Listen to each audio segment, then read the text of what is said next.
Pull up a stool and pour yourself a pint as you're about to join three intrepid drinkers, Kevin, Justin, and Mark, as they embark on another Beertastic voyage. Hi, everybody, and welcome to another episode of Beertastic Voyage. My name is Kevin. I'm Mark. And I'm Justin. And today we are having another listener submission beer from Superfan, drawing blank. Jack.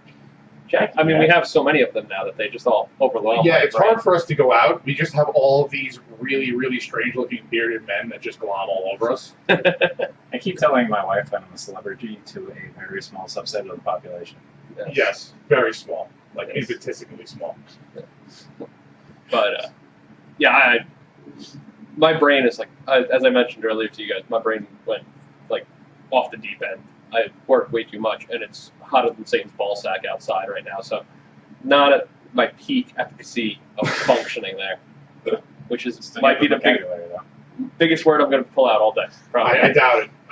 I hold that faith. Okay.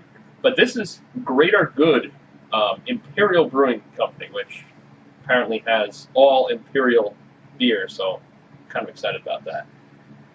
Justin, do you have some more details? Did Jack send us details with it, or just the beer? Jack sent us absolute dog shit this time. Okay. Sent us nothing. Because last time he sent us amazing details so with like I feel like we've rendered photos and everything. I feel like we've balanced out at mediocre. Okay. So like Jack, you're still on the positive end of things. I did the homework for him. Yeah. Oh, yeah. Mark handled the situation appropriately. Yeah, so they're up in Worcester, or perhaps Worcester. I don't know. Massachusetts. They say things weird up there. Yes, we do. So they've I knew that was coming. they've been around since 2015. They started off contract brewing in the summer of 2016. Okay. And still they, brand new. Yeah, they really just opened up their tap room and brew pub facility earlier in the year. All right. And Cool. As you said, Kevin, they focus on imperial styles in the 18 to 14% range. Nice. So this is This is a great way to start the day. Yeah, this is the first episode today, everybody. This is breakfast for Justin. So You will be in a little bit. So the first one that we have is called Goodnight Moon. It's an Imperial Milk Porter, and it comes in at 11% ABV. There doesn't seem to be much more information on the can there, but it's got a cool nighttime skyline picture of a Big Ben in Parliament and a little bit more of London. This is, I think, all three label. labels, but this is like their winter seasonal that has a ridiculous following. Okay. Well, when pour it out, color comes in black opaque. Very black. yes. No questions about that one. And had the nice dark tan head on it that stays around.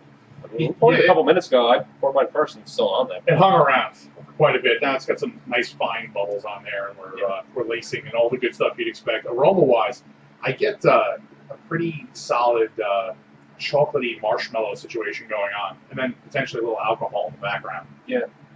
Kind of smells like a moon pie. A little bit, yeah. A little bit like moon pie. Smells like a moon pie. One of my favorite fucking things. That we should have had moon pie on the list of snack cakes. It's not really a snack cake, but I think it falls into that category. it's close. It's a hand pie. Hand pie. Well, no, isn't a moon pie like marshmallow fluff between a couple of cookies covered in chocolate? Yes. Yes, but the cookies are pretty thick, and it's like this far around. So Yeah, they're cake-like cookies. they are cake-like cookies. So yeah, Like all black right, and white. all right, yeah. So it's a baller snack cake. Cool. That should have won. What did win, by the way, Mark? I'm calling it a draw because if I exclude your vote, But you can't exclude my vote. I did not vote on it. So. you see, I didn't vote.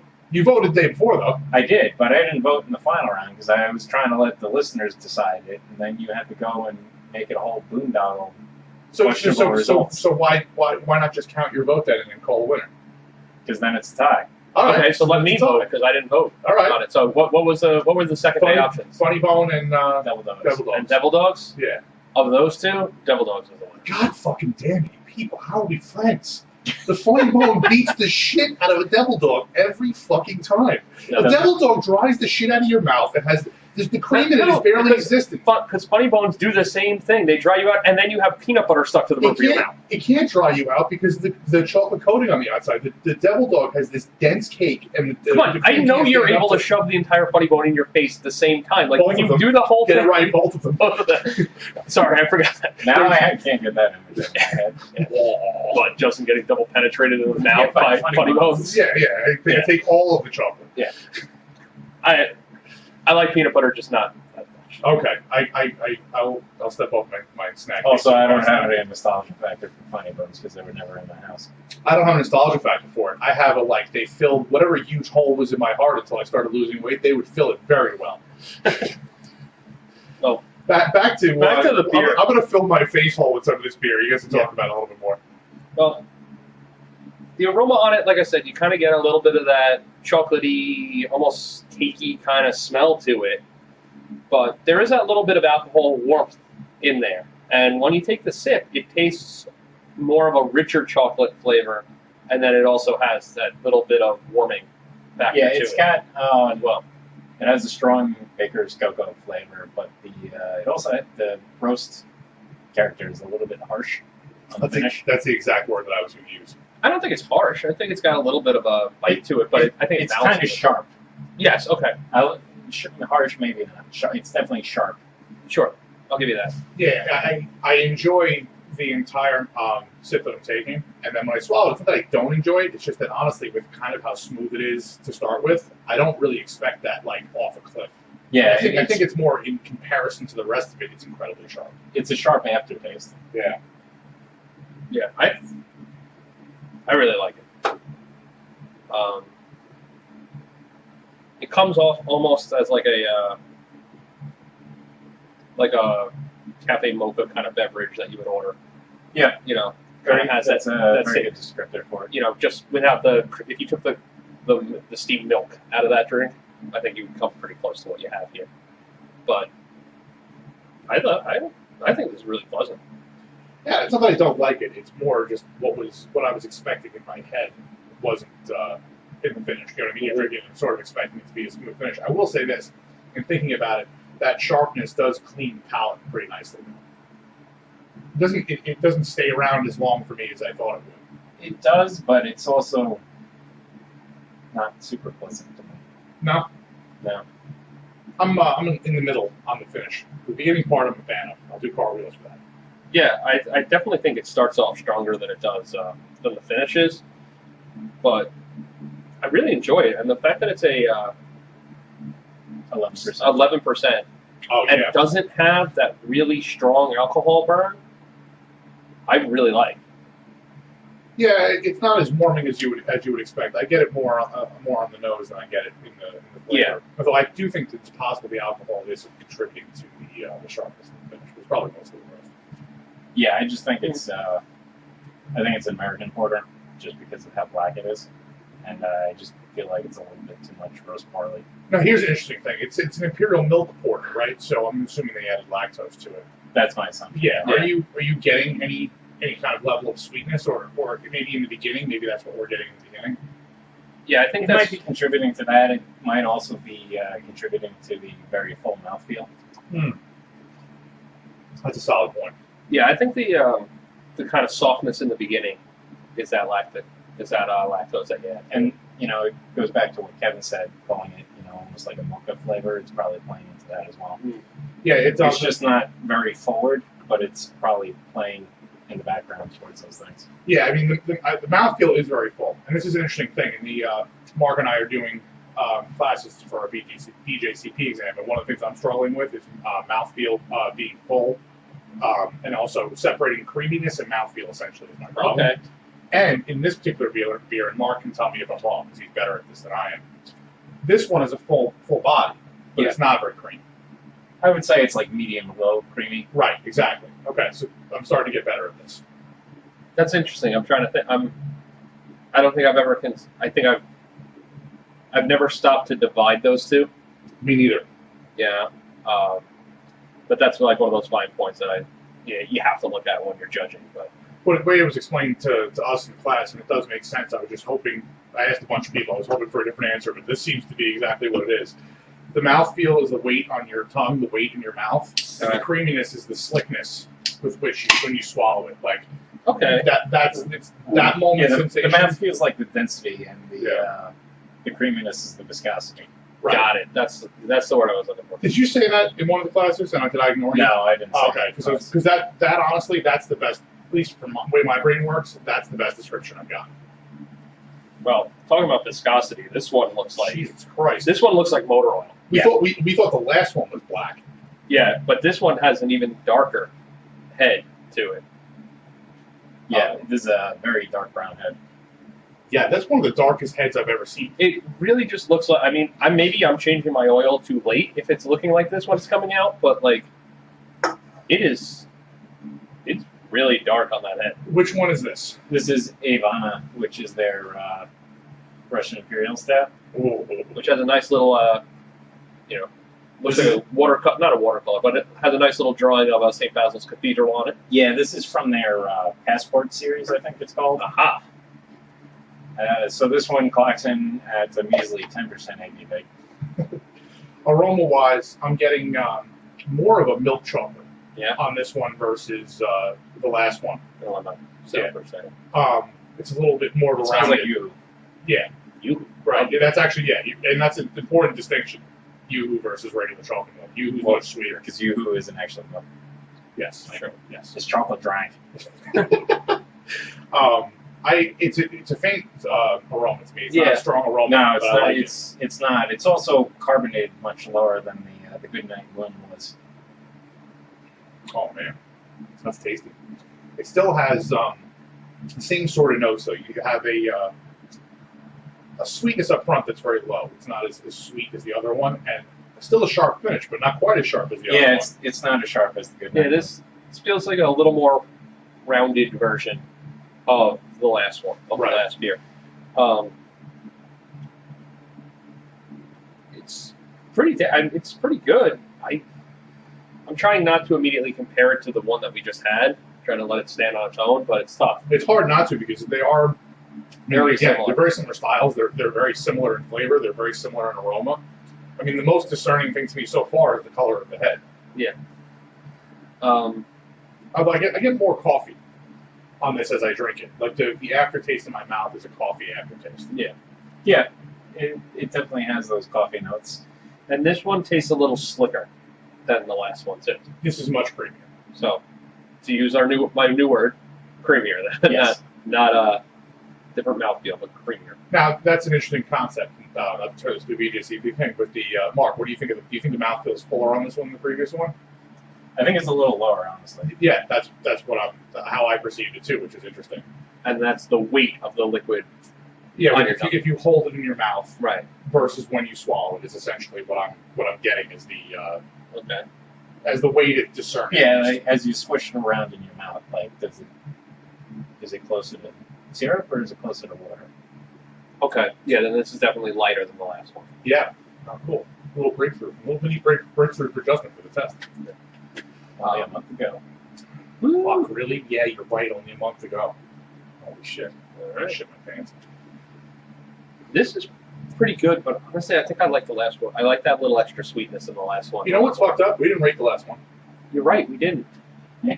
But this is episode fucking 94, And we didn't. and this is the first one time of the day. First one of the day. First one of the day. We've had forgotten to fucking rate the beer. I mean, when you sit there and you line up an Imperial Milk Stout, an Imperial Porter, and Stout in front of, like when you would line up these kind of beers in front of us, we'd get a little excited. I was going to say I was very excited to do this episode the second that Jack brought these beers. So this was the one that I was like, I can't wait to do this one. Yeah. So all right, let's go backwards. Rewind. I'm going to cover this up. There we go. I like that. Mark's laughing because all Mark does when we're doing this is try to think to himself, which one of these things am I going to use on Instagram to embarrass Justin? No, and then really, I don't think of that while we're recording. Okay. It comes to me, yeah. Like I start in the wee hours of the morning. It comes. I start making breaks in it as I'm going through and editing it, and then like I slide it up to the higher track, and then I go back through and figure out like, okay, which one am I going with? Yeah, if you're not following us on Instagram, there's sometimes very rarely are the Instagram videos even remotely related to the beer that we're doing. Usually it's some dumb shit like snack cakes or what the fuck sandals versus flip-flops are. That was one of my favorites. Yeah. No, those are good. All right, so we really need to rate that first beer before we completely forget about it. Okay. I'll get us started. I'm going with a bomber on that one. I want 2 pints of that. I think I'm really going to enjoy those 2. And then I'm going to need to move on from it. But it is really tasty. I think by the end of the bomber, I'll be satiated on the flavor. That bitterness might have built up to the point where I want something different. But it also is not so incredible that I want to keep chugging it. Yeah, I agree with that in general. It's just that it's a pint for me, just because that finish is just a little too sharp for me. I'm going to drink the pint, but after that I'm going to move on. I don't want that second glass because it's just going to fatigue my palate. Right. How about you, Justin? I'm really firmly between a pint and a bomber. Okay. I'm going to go bomber on it because Yeah. I think I like it enough that I would drink 2 of it. It really is the finish for me. And it didn't stick around a long time, that sharpness. So that's why I feel like a bomber would be the appropriate amount. For that one, more than the one that we're drinking right now, I feel like the nitro treatment would be great for it. I think to put that on nitro would be really pleasing. Whereas this one, I don't think it necessarily would add anything to the beverage. I mean, I'm always No, a fan. not much. I'm always a fan of putting it on nitro anyway, because why the fuck not? Yeah. Like I want some pale ales on nitro just because. Yeah. Gotta make it better. But Well, didn't we have cream ale? Didn't we have a cream ale on nitro at one point? Carrot Fargus. Yeah, exactly. It's delicious. That's why I can't get a growler. Yeah. Right, exactly. Which But, makes me sad every time. I still ask. Maybe they'll just do it. But no, I think the Goodnight Moon, or whatever they're calling it. Yeah, good. Yeah. Yeah. Goodnight Moon would really benefit from that little bit of extra texture of the nitro. I can see that. But back to Ivana. Yeah, this one. It's funny because I can't tell if I like it the same amount or less. Not that we have to compare them, but because they're so close, like that's kind of how my brain has to work. It has less of an overall flavor and less of an overall aroma, but I like the mouthfeel a lot. Rating wise, I think I'm going to call it a bomber also. I think it's really good, but I think I like the other one just a little bit more. So I'm going to go with a pint for this one. And it's not really grabbing my attention and grabbing hold of me and saying, like, I have to keep drinking this. It's just like, okay, I had a pint, I enjoyed it, I'm pleased by it. But that's about it. Okay. I'm just the opposite. This is definitely a bomber for me. And it's probably just more of a stylistic preference. I really like my Imperial Stouts. Yeah. Much more than I go for American Porters. Yeah. But this is just smoother to me on the finish, and it's more of my favorite notes. Yeah, this one I agree on all those fronts. I don't mind the finish of the last one, which is why I think I may have rated them the same. Yeah. But in general, I agree with all those sentiments. The chocolate notes from this are more of the chocolate that I like. Right. The as it warms up, I think it blends a little bit better in the flavor. Definitely. Because I'm enjoying it more as it was after we took that little Mark cleaning his glass out. And it looks like there's Bud Light in my glass. Yeah, the tiniest little bit in the bottom basically turned his water into a Bud Light. So, little sidebar on mass market lagers. We had I attended a bachelor party for my brother last weekend, and at one point we had drank so much, and we were out at the bar and we were drinking gin and tonic because that's what Keith wanted to drink. So we were drinking a lot of G&T, and we're like, oh man, we're getting dehydrated. Get us some Coors Light. Let's go. And we literally felt better after drinking the Coors Light, that we felt more rehydrated. Last year I played golf on a really hot day, and I didn't eat breakfast because I typically don't eat breakfast. And I was really hungry and getting a little dehydrated. Right. A couple of the guys I play with pretty much pound Coors Lights the whole time we're playing. Yeah. And I very rarely drink beer when I'm playing golf. and they gave it to me, and they were like, seriously, this will make you feel better. I didn't think it would. Yeah. Totally did. No, it really is enough water that you're just like, wow, I feel better. And the extra little bit of added calories that helped me out. Yeah. So the moral of the story is that Coors Light is nutritious. Drink your beer while you go. What I'm saying is, it can't be any less healthy than Gatorade. Oh, it's definitely healthier than Gatorade. Less sugar. Less sugar, you better for it. Yes, it's less empty calories than Gatorade. In fact, no, that question. That should be a tagline. Okay, Coors Light, hook us up. All we ask for is like 100K. And you can take that idea, complete that idea. You can take the healthier than Gatorade idea. Then that fancy sports drink. Yes. So we have something. Need a rinse, or are you good? I'm good, thank you. Okay. We have something entirely different right now. Yep. Now for something completely different. By the way, I throw this out there. If I think you guys have probably seen it, but if anybody out there hasn't, you need to look up Bert and Ernie as Warren G and Nate Dogg. That has popped up on my feed like 12 I watched times. the whole thing. It's so worth it. It is.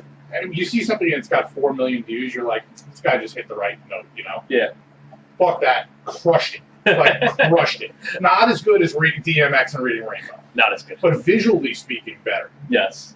Have you seen Cookie Monster's Tom Waits? No. Mark always comes up with the one that's like fucking just deep. Like, half our audience is Tom who? Me, I'm going, I don't know who Tom Waits is. Who's Tom Waits? He's a musician. Yeah. He's a very eclectic musician. What band Yes. was what? Tom Waits. That's it? It's just Yeah. him? Okay. I'm pretty sure, yeah. All I right. think I'm sure he was part of something at some point that All somebody right. would know, but yeah. No, I'm not cool enough with the music to know. Only reason I know it is my father. Okay. I wouldn't know it otherwise. So, yes, we have the Greater Good, which is a New No, England. that's the brewery. This is Oh. Greylock IPA. Oh, right. Greylock. So, we should probably tell them. Oh, yeah, you're right. Yes, this is the Greylock IPA. New First England. episode of the day. Man. That's right. It's In in 4 weeks from now, you're really going to be laughing. Yeah, 4 weeks from now, it's pretty much going to sound like the three assholes at the end of the bar that you wish would just fucking leave. Like, your wife keeps going, we gotta go. Why didn't they cut those guys off yet? Because they keep paying. I don't understand it. So this is an Imperial New England IPA. 12%, by the way. Right. 12 fucking percent alcohol. 12%. Jesus Christ. It's got a nice golden color. Yeah, it's kind of a lemon juicy gold. Yeah, Color. lemony color. It's not super turbid like orange juice, but it definitely is not clear by any means. Yeah. No, it definitely qualifies. It doesn't as look hazy. chunky, Nah, you're right. Right. It's not Yeah. milkshake. It doesn't look like an English yeast starter. but definitely has that. Pine and lemon. Yep. My two Exactly. fucking favorite. Right. This Thanks, stuff. Jack. This stuff will make. If we can rub this on the table, this stuff will leave a shine like nobody's business. I get more floral than pine. Nah, I get pine. I mean, it's not pine like, like a West Coast IPA with resin or grassy or anything, but I don't. This shit, awesome. I couldn't really identify a floral from that. Yeah, it's not bad. This is what I'm looking for in New England IPAs. This is what I. 12% alcohol. Well, that always helps, but Yeah, I have to say, from the taste versus the aroma for me, it's not. I'll drink this beer. Like, this is a drinkable This is beer. awesome. I enjoy it. I'm not gonna. It's not awesome for me because it still has a grassy, piney finish, which I'll still contend is not part of style. But also not something I enjoy. Fuck that. I don't like it. I don't get as grassy piney so much as like I get a little bit of hippiness in the finish. I'm not picking that up at all. I mean, it's just something that I'm sensitive to, which Yeah. is why I. No, I'm not picking it up at all. The aroma, I think, comes off a little bit more. I'm kind of in between you two. You said more floral. Justin, you said more piney. Like, I think I'm leaning a little bit closer to the floral than the pine on it, but there definitely is that lemon scent in there as well. But when it comes to the taste, like, I don't think the taste matches the aroma at all. I think the taste is way better than the aroma.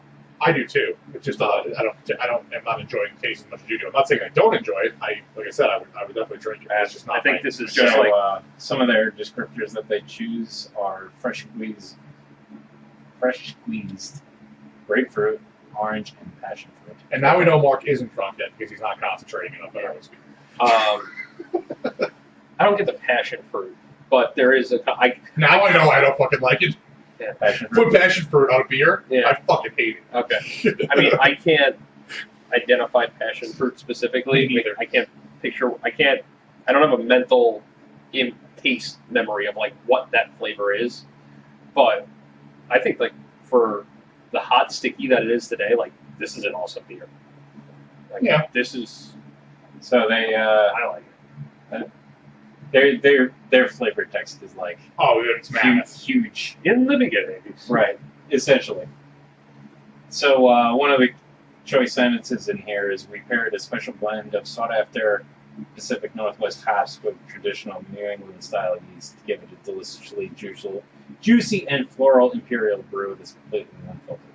I will give them the mouthfeel on this. Mouthfeel on this for New England IPA is very good. Unlike the ones we had from Fall, where we were like, kind of like, where's the mouthfeel? Yeah. Right. No, this hits that. Where's this the body? Yeah. This isn't, a milkshake by any stretch of the imagination. Not that it's supposed to be, but it definitely has enough body to stand up to the flavor. Yeah, no, it's definitely full-bodied. It's definitely on the fruity spectrum Yes. as opposed to dank. Yeah. As you finish, at the very end, like when you breathe out, it's the retro nasal, right? Yes. Yeah. Then you get like a little. Then now, as I finish the whole thing, now I get a little bit of that itchiness. Yeah, like yeah. Very little bit at the end of it. But I just sort of. Like, No, it's not. It's definitely not as strong Yeah. as other beers we've had recently, but it's definitely got a little bit of that there, and it's just something I'm sensitive to. Yeah. No, I'm just saying that. I'm just saying that now, as I finish the larger sip, like I experience. I'm having that same experience as you. I'm enjoying it more as it warms up. I think, I don't know why. Maybe I'm just getting tanked at this point. Possible. But I'm enjoying Frank. Frank, yes, it is now. But you're going to start doing memes of me as fucking Bernie from Weekend at Bernie's now? It's growing on me a little, I guess. It's not that, again, this is not one of the, like a heady topper or something that No. I'm just going to be like, okay, I'm cool on this, take it away from me. It just, I've had, and I can't drink into it with IPA now without thinking about Ryan Cook and the one I tasted at NHC at the end when I got it. Yeah. I mean, it's just got Well, he brought that one to the BJCP prep class that was really good too. yeah. What I like about I didn't have either of those. no, what I like about it is the finish. The finish there is rounded and fuller. This one is sharper to an extent, and it lingers more. His are so clean and so rounded. They're very much like tropical, Okay. and maybe there's just like a hint of the pippiness, but they're just very much tropical fruit. Okay. Nah, listen, I'm just envious. Yeah. Not about trying them, but So rating wise, I'm going to leave Kevin for last because I feel like Kevin's going to want to expound on this a little. no, not really, No? man. I just think this is. I think this is a bomber for me, and I'm really happy. Really, I expect it to be more than Bauer. No, like I think it's really Not at tasty. 12%. No, not at 12%. Absolutely not. Like, I don't know. Because I guess it's where this comes in. but this is just really tasty, and I want to put back 2 of these and have a burger with it. Have a burger with it, and then pass out on the lawn chair and turn into a lobster. like this. This is the beer that accidentally goes, oh man, I had 2 of these and I'm sweating and I'm done. Now, are you making a reference to how tan you're going to get, or a reference to the level of mobile ability that you're going to have after about 20 minutes? Both. I will no longer have use of my hands. I will just be like claws. Not the Colin Farrell movie. Yeah. No. I saw something like that pop up on Netflix. Yes, right? it's called The Lobster. Yeah. You go to heaven and you change until like whatever. Well, no, it's something like if you don't find a mate by a certain age, they turn you into an animal. Yeah. I don't know. It was a very strange premise. Straight to Netflix original? No, I don't think it was. Oh, boy. But, yeah, for me, bomber, definitely. It was not a Cloverfield paradox. I want to have it with like more tachos. You know, like hang I out. feel like you just fucking want tacos. It's so easy for eating tacos. Dude, I always want tacos. I had tacos last night. Rachel was like, what do you want for dinner? I'm like, we should get tacos. And then we had the revelation that Blue Tortilla delivers, and we're like, yes, life is good again. Yahtzee. All right, Mark, where are you at? I will be Tacos. firmly at a pint. You know, it's enjoyable, but they just IPAs in general just still really aren't my thing. So after the one glass, I'm going to be looking to move on. It's a pint for me also. I think it's a really well done beer. I mean, anybody who's into the style, this would be the jam. Like, this blows all three of the foam beers to four, right? Oh, annihilates them. Just shreds them. This is what I'm looking for. Like, when I say that I like New England IPAs and I want like that kind of experience, this is the beer. This is the kind of stuff that I'm looking for. Yeah. Things in this family. If you said that you wanted to go a little bit more pronounced on the flavor in any direction, I'd be okay with it. But just the way that it's constructed is what I really like. Yeah, no, it's a very good beer. Just not totally in my wheelhouse. Right. Yeah. Well, that concludes our rating of the beer, but I wanted to see if Mark maybe you and I can give some updates on what people can expect from us from the Craft Classic in terms of beers. Oh, so I made a cream ale, but because I'm not a sane person, instead of just using flake maize like most brewers do, I decided to use purple corn flour. Purple corn flour. And in case anybody out there was wondering, yes, purple corn flour will turn your brew in a bag system into a huge comet. Yeah. Basically, you put the purple corn in, and now the bag is waterproof. Yeah, so strange. you can take all of the liquid out in the bag. Swear to God, not even fucking around. It didn't even drip. Wow. It was just sealed up. It just sealed up all the pores in the bag because it was ground corn flour. Yeah. Right. Okay. It turned the brew day into the biggest fucking Chinese fire drill you could possibly imagine. I'm not kidding. We were rolling between two vessels and like fucking hand. No, that was the sour. Oh, that was the sour. What did we do? Oh, no, for this. That's right. We had two fucked up brew days in a row. Yes, that was the sour. Sorry, this one we had to switch bags. So we had to do a switcheroo on the bags. We switched to a coarser bag, mesh bag. Yeah. Okay. Yeah, but I like to. Is that the one with the weird yes, the pink stuff in the pink airlock? In the pink airlock? Yeah, okay. that's because some of the beer. Bubbled up. I fermented it in the fridge to keep it nice and cool. Okay. And when I was taking it out of the fridge, between the sloshing back and forth and a lot of the CO2 coming into solution from the agitation, it bubbled up into the airlock. And that's why it's pink. Yeah, the beer itself pretty color. is very dark. It's Magilla Gorilla purple. It's really. It's more purple than Burning Violet Beauregard was. Well, that was a really like a ruby purpley color. Yeah, this is like we blended barley and shoved in that fucking bucket. Oh, I cannot Seriously, wait to see it. It's so I cannot purple. wait to see it. Yeah, that's awesome. So, and then after we're done drinking today, it's gonna go back in the fridge, and I'm gonna be adding some cherry wood that I toasted in the oven and have in a mason jar with vodka upstairs. So I like it. Yeah, this is our homage to Carrick Farts. Okay. To the cream ale we discussed earlier. That's on nitro. That's also aged on whiskey oak. That Brickhouse does, and we love that beer so much that this is the purple version of it, not on nitro. Well, my homage is that I attempted to get Paul's haircut and face going on. It's shave the head, leave the big beard, set it. Yeah, if it's good enough for Paul, it's good enough for me. So at the end of the day, I think it looks really good on me. I also made a lager. I did a dark Mexican lager. Okay. And I'm also aging it on wood, except finally, loyal listeners will know that I've always wanted to age something on tequila oak, and this is it? This is it. So I'm going to age this on. Right now, it's we're doing a diacetyl rest for fermentation, and I'm going to, just before I cold crash, I'm going to throw in some oak from my wood shop. Not from the wood shop, actually, it's oak that Mark gave me from a packet that I have soaking in Patron Silver. I had soaking in Patron Silver for like 5 months, 4 months. Yeah, is there any more of the Patron? It was actually a tequila barrel. I picked it up at Arbor. No, this was long before that. Oh, yeah? No, this was a packet that you had given me ages ago from one of the kits. That became the English Porter. Yeah, exactly. But no, I have that backup tequila. I'm going back and forth, but I kind of want to use the one I've been soaking in Patron, just because it's been in Patron. I've also had it soaking for like 5 months, so I feel like I should fucking use it. It's time to go.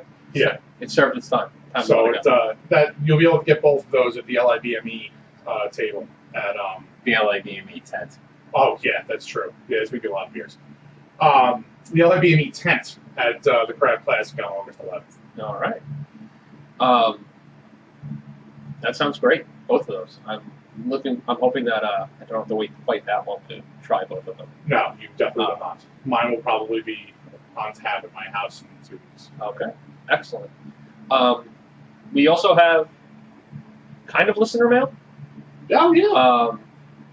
We called him out, and Mr. Kelly got back to us on Facebook when we said that he from the Neshiminy Creek quad. He said that he has not, and that Justin is a crackhead. Right. So let me explain that. But that Leon is excellent. Right. Leon is what I was referring to. I shouldn't have said the quad. I'm actually, you know what? I have to go back and listen because I'm like 99% sure that I didn't say that because they didn't have the quad there at all. I'm pretty certain you did say we talked about it because we wanted to buy it and we ended up with the triple instead because they didn't update the board. And right. I think you commented that Greg had that. No, Greg had a bottle of Leon. That's for sure. Yeah, I was definitely had a crackhead moment there. So then he told us that he had a couple of their IPAs. The Shape of Hops to Come is my favorite. County Line is solid. Blitzkrieg Hops is a great name for a beer, but the beer was, quote, just all right, dog, as Randy Jackson would say. And he also wanted to let us know that Haymaker Meadery is owned by Adam and Aaron Crockett. They are old school members of the LIBME that moved out to PA and started their own meadery. Excellent. So I'll have to check that out. Greg, thanks for getting back to us and clarifying a little bit. And any chance we get to make fun of Justin is always a good time. Yes. We enjoy it. And then, of course, he also followed up with the fact that Victory Brewing Company, that he visited that. There may be some Victory beers in the near future. I believe we will be getting some tasty goodness from Victory, which we appreciate. So thank you, Greg, for getting in touch with us. And if you want to get in touch with us, reach out on Facebook, send us an email, call us, all the good ways. Do we have that phone number handy? Yeah. Oh, okay. As always, nope, I took it out of my wallet. I'm sorry. So I was at Voyage the other day, and I know I had put my card. 605-7240. Sorry, say one more time. 631-605-7240. As I was saying. 1-800. Sorry, every time I hear a phone number, I just go right into that. I was saying that I stopped by Voyage the other day, and I know I had put my card on the wall. Yep. And I saw another one with it. Who was that? Was that you, Justin? No, that's fine. All right, Justin, when you go there, you got to put your card. I will bring the next time the BJCP classes are at Barrage, so I will bring one there to do that, and also I'm making it a personal mission to get one of our stickers on the file cabinet in the back. Nice. So I'm going to bring one of those as well. There you go. I think that's a solid plan. So if you've ever had anything from Greater Good Brewing, give us a shout. Let us know what you think about it. If you work there. Yeah. If you're involved with the production there and we missed anything, let us know. We'd really love to hear from you if there's a correction or something like that. Let us know that we're idiots and tell us why. Yeah, I'm sure there's a really good Hot Fuzz reference that we've missed, but it's been a while since I've seen the movie. Yeah. I don't know that I've ever seen that movie. Really? Really? That's a good one. All right, I'll have to check that out. All right, so we're going to go fire that one up. I think it's on Netflix still. Okay. And we'll talk to you guys next week. Cheers, everybody. Cheers. If you enjoyed Beertastic Voyage, please be sure to subscribe wherever you get your podcasts, and don't forget to review and rate us. The guys can be found online at www.beertasticvoyage.com, on Facebook at www.facebook.com/beertasticvoyage, and Twitter and Instagram at Beertastic Show, or send them a good old-fashioned email at beertasticvoyage@gmail.com.